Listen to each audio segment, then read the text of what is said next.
Hi everyone, welcome in my YouTube channel Eco Accounts Tutorial by Jinal and don't forget subscribe and like। अपने क्या economics अर्थशास्त्र का model paper चल रहा था, उसके अंतर्गत 1 नंबर के क्वेश्चन जो रेगिस्तान वाले थे वो भी हो चुके थे, उसके बाद अबसद वाले भी हो गए थे, वस्तुनिष्ठ वाले क्वेश्चन हो गए थे, उसके बाद जो नॉर्मल क्वेश्चन आ रहे थे 1-1 नंबर वाले वो भी हो गए थे, 2 नंबर वाले भी हो गए थे। अब जो 3 नंबर और 4 नंबर वाले क्वेश्चन बचे हैं वो अथवा में आएंगे तुम्हारे, और उसमें कुछ सवाल भी है, तो तुम एक बार कुछ सवाल जो है वो देख लेना अच्छे से, ठीक है। तो अपना अभी क्या चल रहा है, 3 नंबर वाले क्वेश्चन चल रहे हैं। अभी ये जो दोनों क्वेश्चन आए हैं वो है स्टॉक एवं प्रवाह, दूसरा है उपभोक्ता वस्तु एवं पूंजीगत वस्तु। अब इन दोनों में क्या करना, अंतर ही बताना। एक और चीज ध्यान रखना, जो भी अंतर वाले क्वेश्चन है वो बहुत अच्छे से पढ़ लेना। ऐसा आएगा कि इनको समझाइए, मतलब दोनों का अलग अलग लिखना ही पड़ेगा। अगर तुम लोगों को आता होगा तो तुम लोग लिख सकते हो, तो अंतर वाले जो क्वेश्चन है वो बहुत ज्यादा अच्छे से पढ़ना। स्टॉक एवं प्रवाह, जब किसी चर का एक समय अवधि में अध्ययन किया जाता है तो उसे प्रवाह कहते हैं। स्टॉक, जब किसी आर्थिक चर का अध्ययन एक निश्चित समय बिंदु पर किया जाता है तो उसे स्टॉक कहते हैं।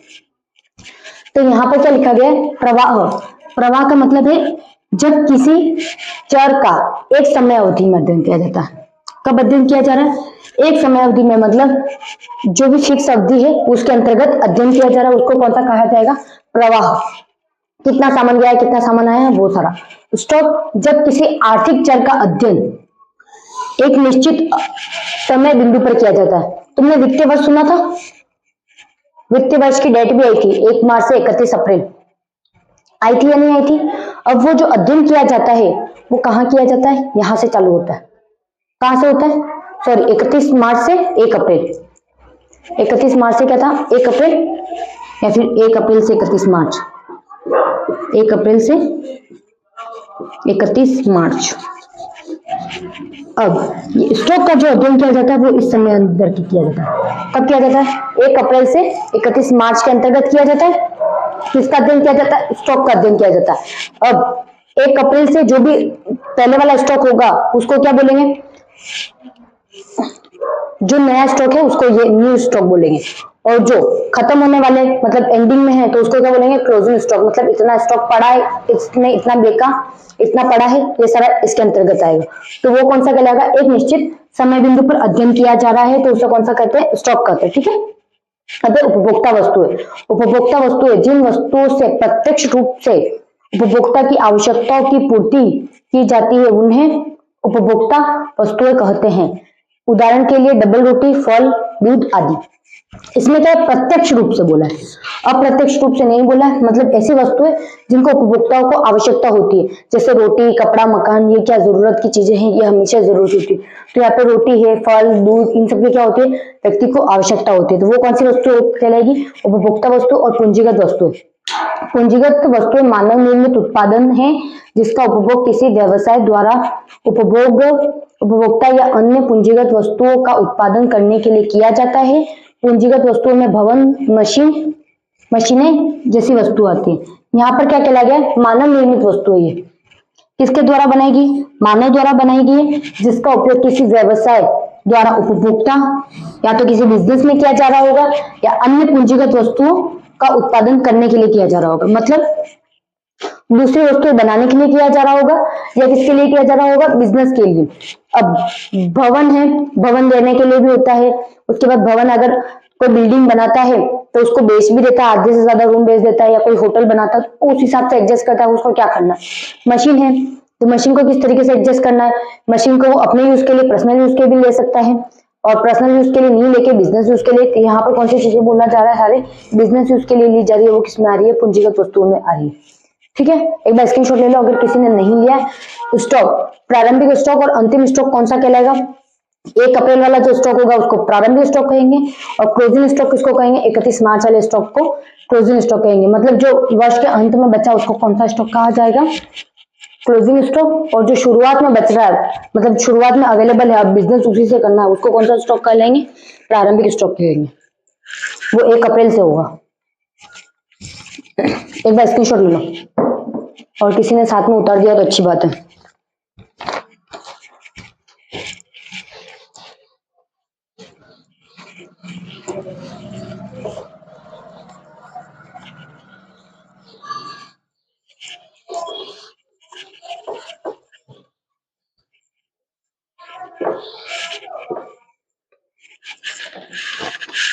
अगला क्वेश्चन है 17वां। राजस्व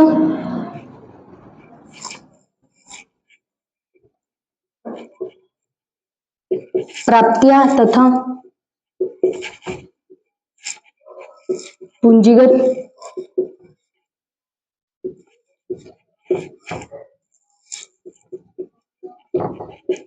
प्राप्तियों को समझाइए।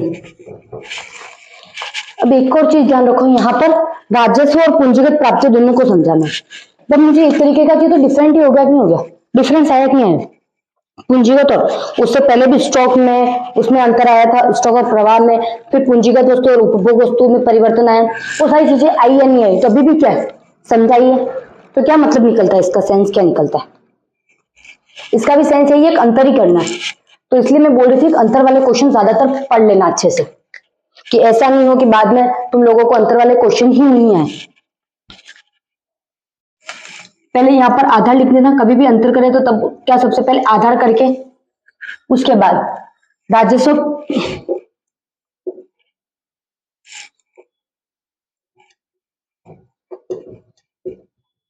राजस्व प्राप्तियां और उसके बाद वाला है पूंजीगत प्राप्तियां।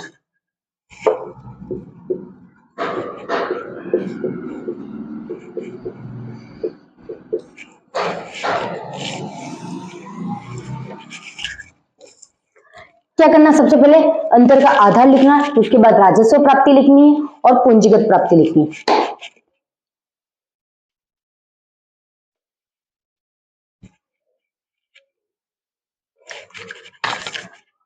पहले सबसे पहले क्या करना है, अंतर का आधार अर्थ। सबसे पहले क्या करना है, इसका अर्थ लिखना है। अर्थ में सबसे पहला क्या है, यह व्यवसाय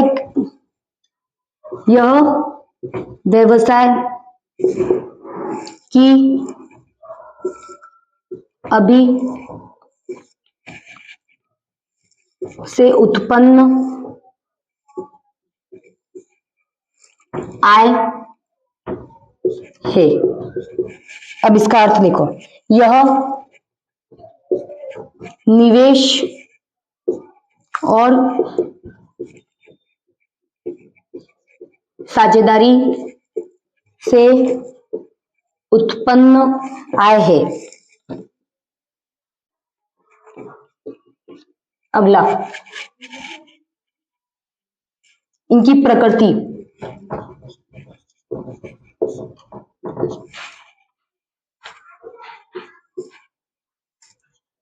पुनराविधा होती है और गैर वकील होती है। अगला, थर्ड, दिखाया गया है।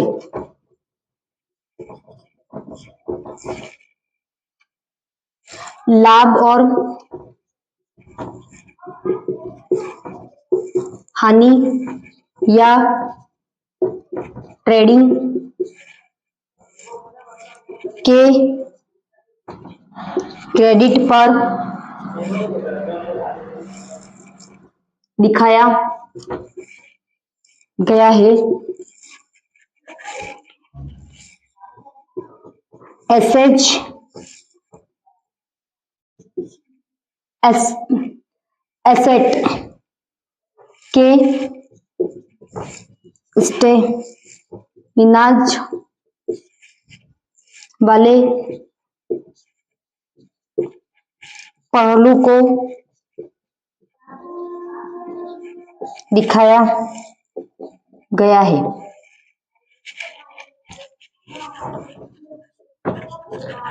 उदाहरण,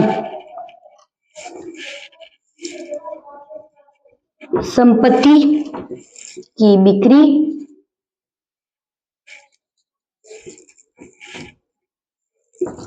पर लाभ, ऋण पर प्राप्त ब्याज,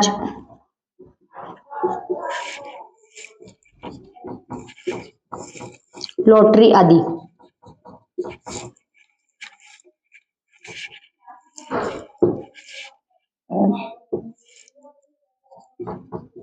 अचल की बिक्री अचल संपत्ति का योगदान आदि से कर्ज किया। अगला है के बदले।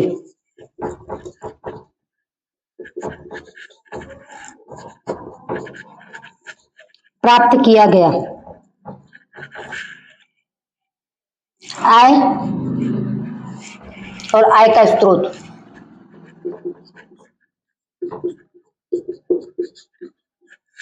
आय और आय का स्रोत, इसके अंतर्गत क्या है कि जो सबसे पहले इसका अर्थ निकलते हैं। राजस्व प्राप्ति व्यवसाय की अभिनव से उत्पन्न होती है। जो व्यवसाय है उससे जो भी इनकम टैक्स प्राप्त होता है, कुछ भी होगा, वो किस में जाएगा? राजस्व के अंतर्गत जाएगा। अपन राजस्व के तौर पे पूंजीगत में क्या होता है? निवेश और साझेदारी से उत्पन्न।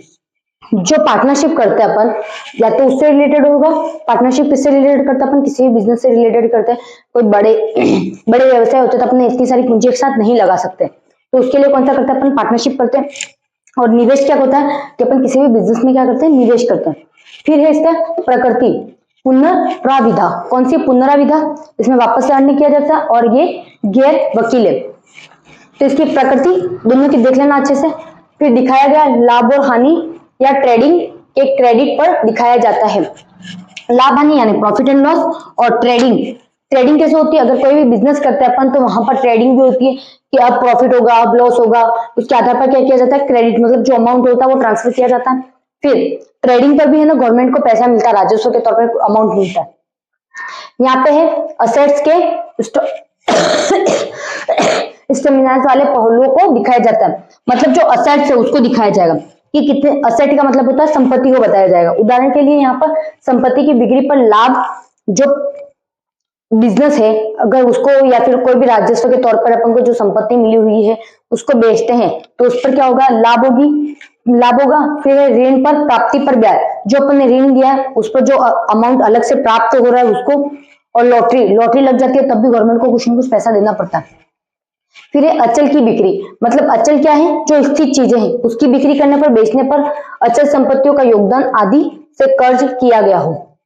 फिर के बदले में प्राप्त किया गया, किसके बदले में प्राप्त किया जाता है? ये राजस्व प्राप्तियां आय के बदले में प्राप्त की जाती है। और ये क्या है? पूंजीगत प्राप्तियां आय का स्रोत होती है।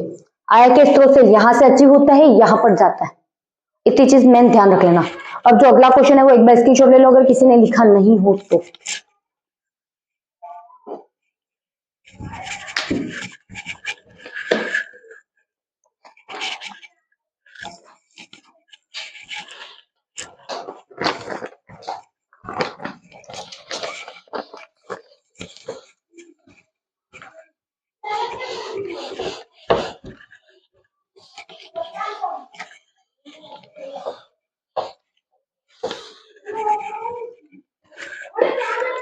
अगला क्वेश्चन है 18वां, 17वें का ही अथवा वाला। पहला हो गया था इसका, अब सेकंड अथवा में। घाटे में कटौती के विषय में परामर्श कीजिए।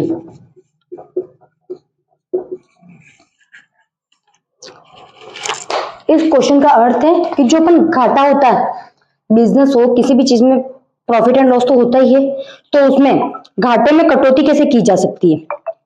अपन को ये तो पता चल गया घाटा हो गया, अब घाटे में कटौती भी तो होनी चाहिए कि नहीं होनी चाहिए। अब वो कैसे पता चलेगी अपन को?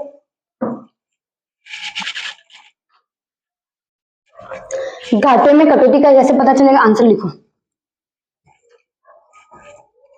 करों में वृद्धि अथवा सार्वजनिक व्यय में कमी करके घाटे में कटौती की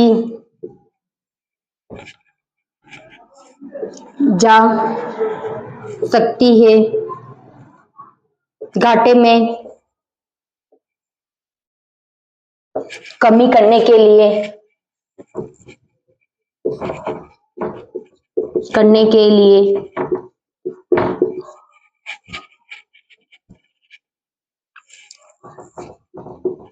सरकारी व्यय में कटौती अधिक प्रभावी हो सकती है।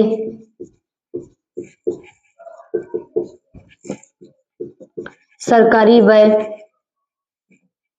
में कटौती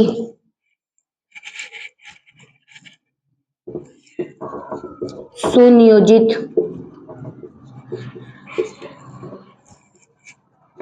कार्यक्रमों को अपनाकर तथा प्रशासनिक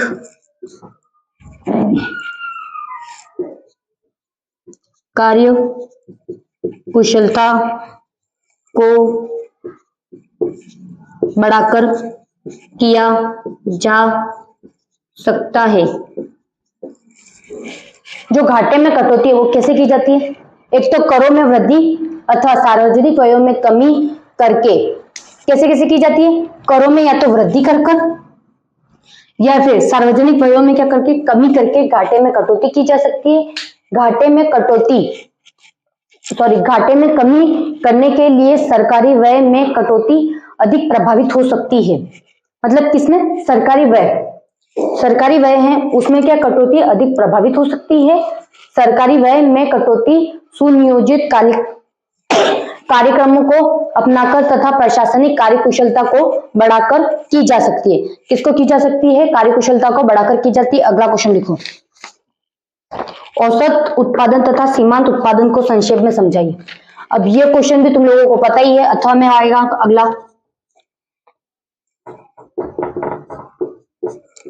औसत उत्पादन तथा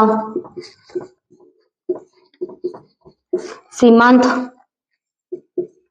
उत्पादन को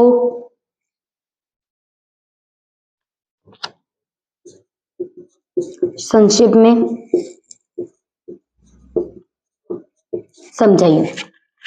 इसके नीचे से हम औसत उत्पादन सीमांत उत्पादन का क्या है एक सवाल है, अपन वो करेंगे। अब औसत उत्पादन और सीमांत उत्पादन वाला क्या तुम लोग कर लोगे? यूं करती हूँ, मैं बता देती हूँ तुम लोगों को, तुम लोग लिखोगे कि नहीं लिखोगे क्या है पता। सबसे पहले औसत उत्पादन।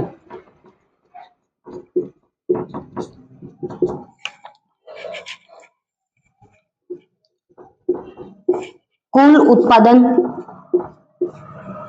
में परिवर्तनशील साधन की इकाइयों की संख्या का भाग देकर उस साधन श्रम संख्या की औसत उत्पादन की गणना कर सकते हैं। फॉर्मूला है एपी इक्वल टीपी बटा एल। अगला है सीमांत उत्पादन।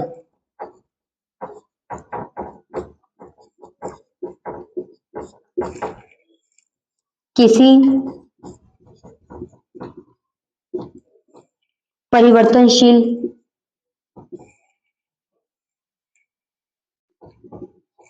साधन की मात्रा में एक इकाई का परिवर्तन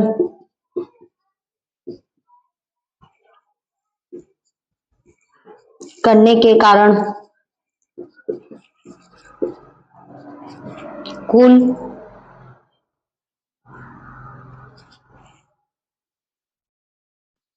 उत्पादन में जो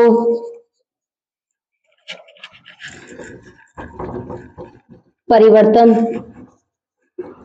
आता है उस साधन का को सीमांत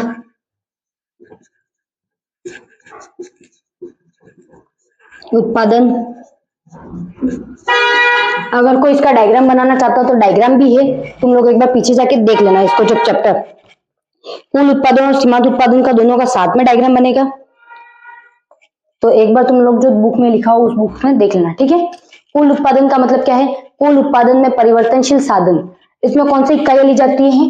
परिवर्तनशील की इकाई जाती परिवर्तनशील इकाइयों को ली जाती है, संख्या भाग देकर किया जाता है इसमें, और इसमें परिवर्तनशील साधन की इकाइयों का परिवर्तन करने का कारण कुल उत्पादन में जो परिवर्तन आता है उसे क्या कहते हैं? यहाँ पर कुल उत्पादन में परिवर्तन आएगा, वहां कुल उत्पादन में परिवर्तन का कुछ भी नहीं लिखा गया। तो एक बार स्क्रीनशॉट ले लो, फिर मैं मिटा रही हूँ, फिर अगला सवाल करवा रही हूँ। और इस टाइप का सवाल आ सकता है, क्वेश्चन बदल जाएंगे, बट जो इसकी संख्या है वो बदल जाएगी, बट सवाल वैसा का वैसा ही रहेगा। तो एक बार इस सवाल को अच्छे से सीख लेना, यूं नहीं हो कि ये सवाल रह ही जाए फिर।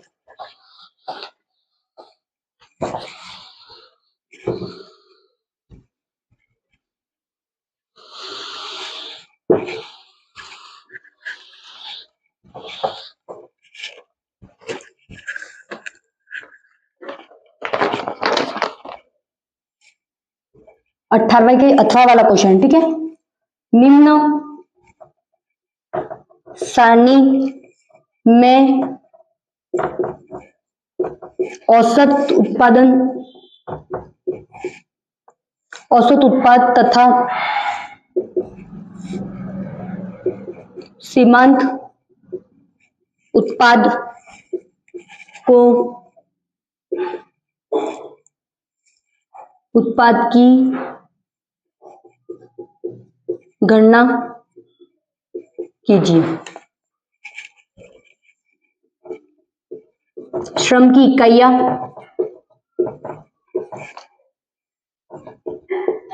Unit of labour 0, 1, 2, 3, 4।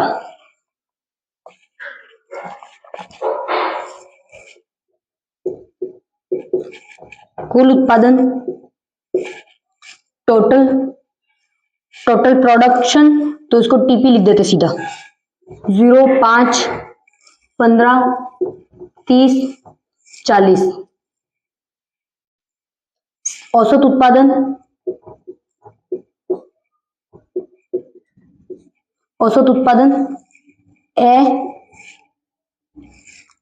एपी निकालना है, और सीमांत उत्पादन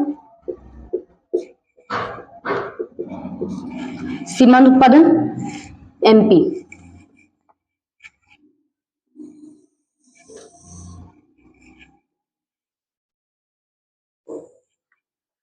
इसको क्या करना है? ज्ञात करना है। अब औसत उत्पादन का फॉर्मूला क्या है? औसत उत्पादन का फॉर्मूला मैंने अभी लिखाया था, टीपी बटा एल। क्या है? टीपी का मतलब क्या है? कुल उत्पादन है, ना, तो इसका फॉर्मूला क्या है? एपी इक्वल टीपी बटा एल। अब यहां पर क्या है? अगर मैं 0 का 0 से भाग दूंगी तो क्या आएगा? 0 ही आएगा ना। अब मैं 5 का भाग 1 में करूंगी तो क्या आएगा? मैं 5 का भाग 1 में करूंगी तो 5 आएंगे कि नहीं आएंगे? अब 15 का भाग मैं 2 से करती हूँ तो कितने आते हैं? 7.5। उसके बाद 30 का भाग मैं 3 से करती हूँ तो कितने आएंगे? 10 आएंगे। और 40 का भाग मैं 4 में करूंगी तो कितने आएंगे? 10 आंसर आएगा, ठीक है। अब ये कौन सा निकल गया? टीपी बटा एल। कैसे किया देख लो, 15 बटा 2 तो कितना है, देखो 7.5, ठीक है। अब 30/3 10, इस तरीके से करके निकाल देना। उसके बाद क्या है, सीमांत उत्पादन निकालना। सीमांत उत्पादन का फॉर्मूला क्या है, MP equal TPN minus TPN-1। इसका मतलब ये है,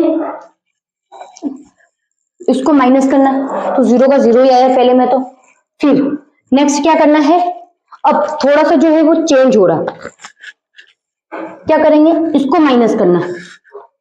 तो यहाँ पर 5 है, 0 में से 5 गए तो कितने आए, 5 में से 0 गए तो 5 आए।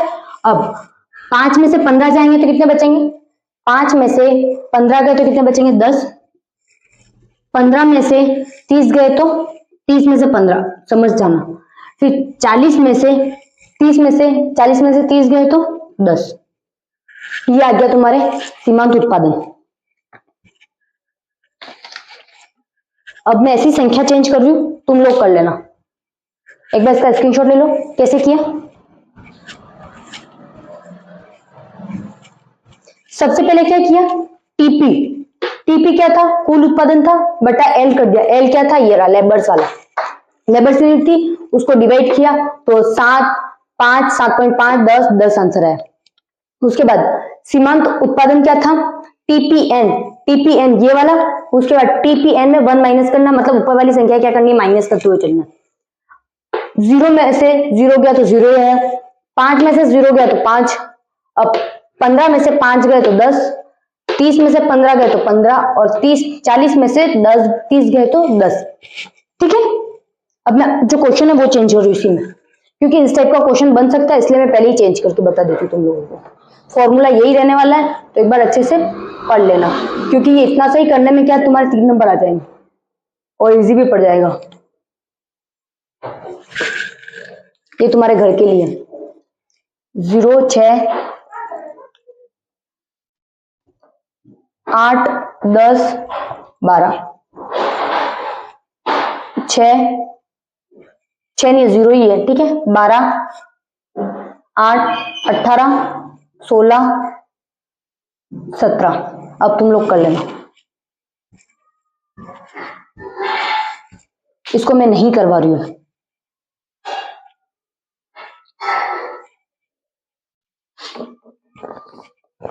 अब मैं बोल के ही लिखवा देती हूँ तुम्हें, सबसे बेस्ट रहेगा। एक फर्म में पूर्ति वक्र के निर्धारण का वर्णन कीजिए। अगला क्वेश्चन है, एक फर्म में पूर्ति वक्र के निर्धारण का वर्णन कीजिए। पूर्ति का मतलब क्या होता है, पूर्ति का मतलब होता है सप्लाई करना। अपन जो भी सप्लाई करते हैं उसको किस तरीके से हुआ वो बनाकर एक वक्र भी बनाना है उसमें। तो ये क्वेश्चन तुम कर लेना खुद ही। अब मैं क्वेश्चन बता रही हूँ वो तुम खुद करना, क्योंकि आधे से ज्यादा पेपर तो मैंने सॉल्व करवा दिया, इतनी मेहनत तो तुम कर सकते हो। ये हो गया। अब 20वां क्वेश्चन, जो 20वां क्वेश्चन है वो क्या है, निबंधात्मक है। कितने नंबर के निबंधात्मक क्वेश्चन, 4 नंबर के। इसमें सबसे पहला है, भारत के संदर्भ में भारतीय रिजर्व बैंक के कार्यों का वर्णन कीजिए। भारतीय रिजर्व बैंक के कार्यों का वर्णन कीजिए।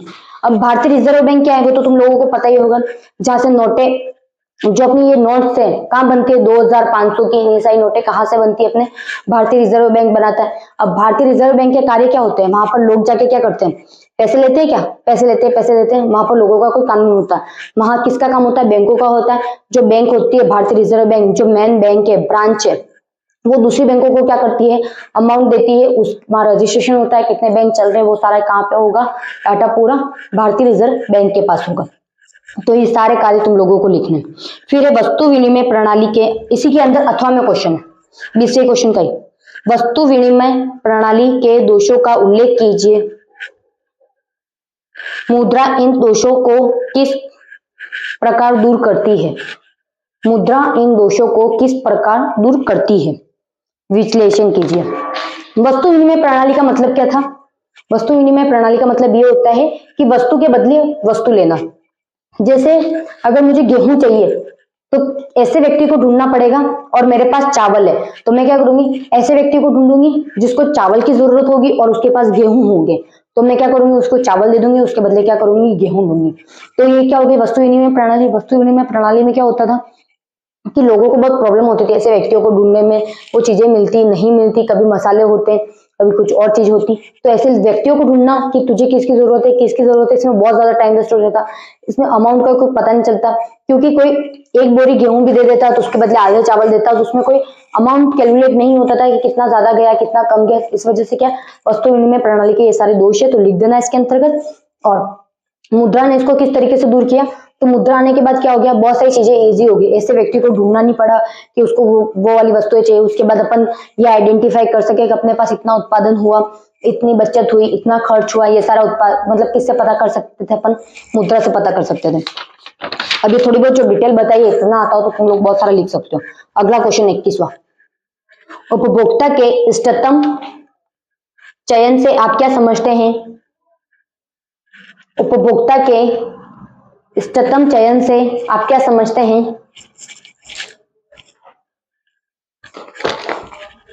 बजट रेखा तथा अधिमान वक्र की सहायता से स्पष्ट कीजिए।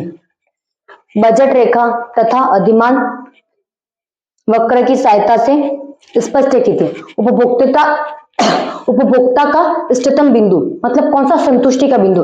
अपन ने जो सेकंड चैप्टर के अंतर्गत पढ़ा था, इसमें ये दिखा था उपभोक्ता को कितनी संतुष्टि चाहिए, अगर उससे ज्यादा प्राप्त हो जाती है तो क्या होगा, उससे ज्यादा प्राप्त होगी तो क्या होगा। तटस्थ वक्र के अंतर्गत 3 चीजें भी बताई थी कि अगर उससे ज्यादा होगी तो क्या, IC1 IC2 IC3 ऐसे करके डायग्राम बनाया था कि नहीं बनाया था। ये कौन सा था, उपभोक्ता। तटस्थ वक्र और अधिमान वक्र एक ही होता है, बजट वक्र। ये बजट वक्र हो गया। अब इसके अंतर्गत जो भी इकाइयां है वो क्या हो रही है, प्राप्त हो रही है। इसके अंतर्गत जो ऊपर जा रही है वो कौन सी है, अप्राप्य मतलब प्राप्त नहीं हो रही है। डायग्राम हम बना चुके थे, ये मॉडल पेपर सॉल्व करवाते करवाते भी मैंने बताया था। अगला क्वेश्चन अथवा में से है, मांग वक्र में शिफ्ट तथा मांग वक्र की दिशा में, मांग वक्र में शिफ्ट तथा मांग वक्र की दिशा में गति को समझाइए। मतलब इसका ये है कि अपन जो मांग होती है, मांग में कमी होगी तब क्या होगा, मांग में वृद्धि होगी तब क्या होगा। एक इसका भी डायग्राम शायद मैंने बताया नहीं बताया पता नहीं, बट इस तरीके का डायग्राम बनेगा इसका।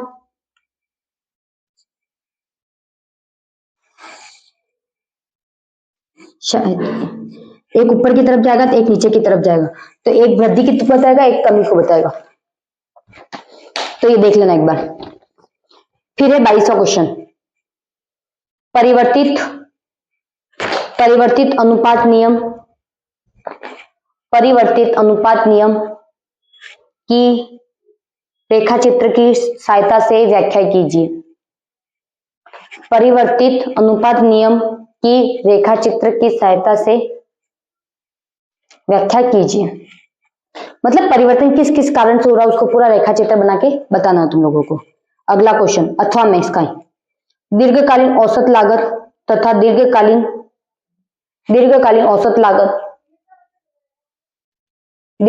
औसत लागत तथा दीर्घकालीन सीमांत लागत में संबंध को सचित्र स्पष्ट कीजिए। यहां पर भी चित्र बनाने हैं, सचित्र स्पष्ट कीजिए। दीर्घकालीन सीमांत और औसत दोनों बतानी है। उसके बाद इन दोनों के चित्र है वो भी बताने। पहले अपन ने किसका पढ़ा था, औसत उत्पादन और सीमांत उत्पादन पढ़ा था, उनके फॉर्मूले अलग है। यहाँ पर इनके भी फॉर्मूले अलग होंगे, इनके चित्र भी डायग्राम भी अलग होंगे। मैंने यहाँ पर भी बोला था इनके चित्र भी है। इसके पहले जो क्वेश्चन आया था मैंने अथवा में इसके ऊपर वाला जो क्वेश्चन था उसमें बोला था कि एक बार जो चित्र है वो देख लेना कॉपी में जाके, ठीक है। तो ये मॉडल पेपर पूरा तुम कर लेना, जो बचा वो 4-5 क्वेश्चन ही बचे और ये क्वेश्चन इंपॉर्टेंट है। और अथवा वाले जो क्वेश्चन आते हैं, मतलब अथवा वाले नहीं सॉरी, इसमें कंपेयर करने वाले डिफरेंसेस वाले जो क्वेश्चन आते हैं वो बहुत अच्छे से पढ़ लेना। इस मॉडल पेपर में भी तुम लोगों ने देखा होगा कि बहुत जगह क्या है, डिफरेंसेस वाले एक जैसे वर्ड दे दिए उनका डिफरेंट निकालना है। यहाँ पर देख लो औसत और सीमांत का था, यहाँ पे दीर्घकाल में औसत और सीमांत का है, तो डिफरेंसेस ही आ रहे हैं। मतलब उनको किस तरीके से डिफरेंट करके बताना है, तो किसी किसी चीज में क्या आ जाएगा, डिफरेंस आ जाएगा। उसको क्या कुल प्राप्तियां थी, पूंजीगत प्राप्तियां, राजस्व वाली, ये सारी कहाँ से आई? अथवा में ही आई, मतलब अथवा में नहीं, डिफरेंसेस में आई है। डिफरेंसेस एक बार अच्छे से पढ़ लेना, डिफरेंसेस के ज्यादा क्वेश्चन बहुत बन रहा है, ठीक है। And don't forget subscribe and like. और अभी भी कुछ ऐसा रह गया हो कि जो समझ में नहीं आया हो तो पूछ लेना। Okay bye.